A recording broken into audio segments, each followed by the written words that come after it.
Here are the essentials you need to know before voting for president.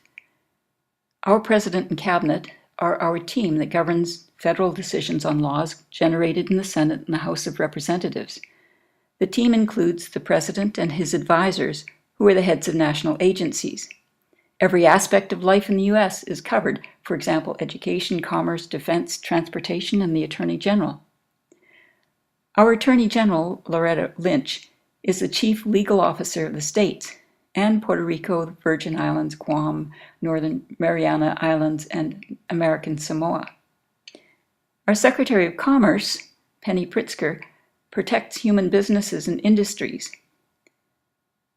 Julian Castro and our Department of Housing and Urban Development helps with federal programs that increase access to affordable housing.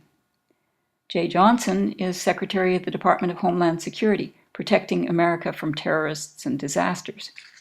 Gina McCarthy heads the Environmental Protection Agency to protect human health and environment. Oil spills, nuclear accidents, and such fall under this agency. Joseph Biden, our Vice President, helps the President and presides over the Senate. Sylvia Burwell heads the Health and Human Services Department, looking after the health and well-being of all Americans.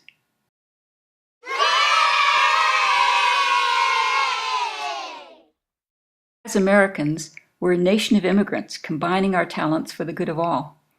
Our government is democratic, a two-party system. The two parties are very different and have different goals. Tax policy tends to benefit the lower and middle classes under the Democrats, but favor the wealthy under the Republicans. Republicans believe that Americans have a right to have and to carry guns. They want to penalize gays, make abortions illegal, and close free Planned Parenthood clinics. Democrats want to restrict guns to reduce gun deaths. They believe that gays, Muslims, and Planned Parenthood can be accommodated in our diverse country. Much of the world has universal health care for all citizens. The U.S. has had health care for everyone for several years, but the Republicans want it dismantled. Welfare, unemployment, food stamps, Medicaid, and Social Security are Democratic programs to help the public overcome personal hardships and maintain dignity and lead to self-sufficiency. Republicans don't want government money to be spent on these things. Democrats want to control trade in order to protect American business. Republicans want free trade. That is, whoever has the lowest price wins. Democrats want to support underdeveloped nations. Republicans don't want American money to be spent on foreign efforts, unless it's a war, which they will fully support. Democrats are encouraging development of alternative energy sources, both because our oil and gas resources will become too expensive in the future and to protect the environment. Republicans want government to allow the market to determine energy production and waste. While education is a state's issue, not all states are equal. Democrats started a Department of Education. It assists the country in supporting a Common Core for all students. Democrats would also support affordable college for all. Republicans initially tried to shut down the Department of Education. Democrats support programs to assist drug and alcohol addicts and criminals to become rehabilitated. The cost of incarceration is prohibited, and many lives are lost to addiction. Democrats require individual liberties to be tempered with sense. They want food safety, gun safety, and internet safety to be regulated. Republicans do not. Democrats assume that as a country, we're responsible for the well-being of our citizens. They preserve human dignity and provide economic and educational opportunities. Republicans claim that less government is better. What is at risk this election are our institutions that support our people. Republicans want to shut down Social Security or privatize it. It's currently the only means of support for many retirees and disabled Americans.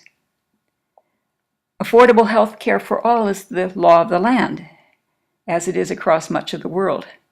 Republicans want to shut it down. Welfare was introduced by Democrats to help the impoverished in the dirty 30s. Support is now called temporary assistance for needy families. Republicans oppose it. University students encounter lifelong debt due to staggering university costs and fewer available jobs. Democrats want to reduce the costs. Republicans do not. Democrats have introduced public education programs that have taken a generation of immigrants into the American middle class. Republicans want to privatize. That is, they want citizens to pay for whatever education is accessible to them from entrepreneurs who claim to run schools.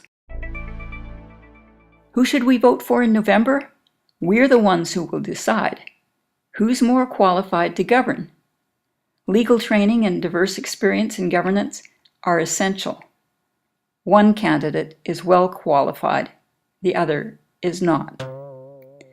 The Democratic candidate and the Democratic premise insist that America supports dignity and opportunity for all. The other candidate incites fear and loathing against Mexicans, Chinese, immigrants, people of diverse religions, and minority citizens. He wants people to trust that he will look after his friends and attack his enemies. He's the nothing man. We can't risk the possibility of losing the sanity of America to the Republican Mimi agenda. Let's get to work to inform the country of the issues. Democracy is a government by the people and for the people. Your vote counts. Vote for democracy. The Republicans have prevented many human rights laws from passing during the last 4 years.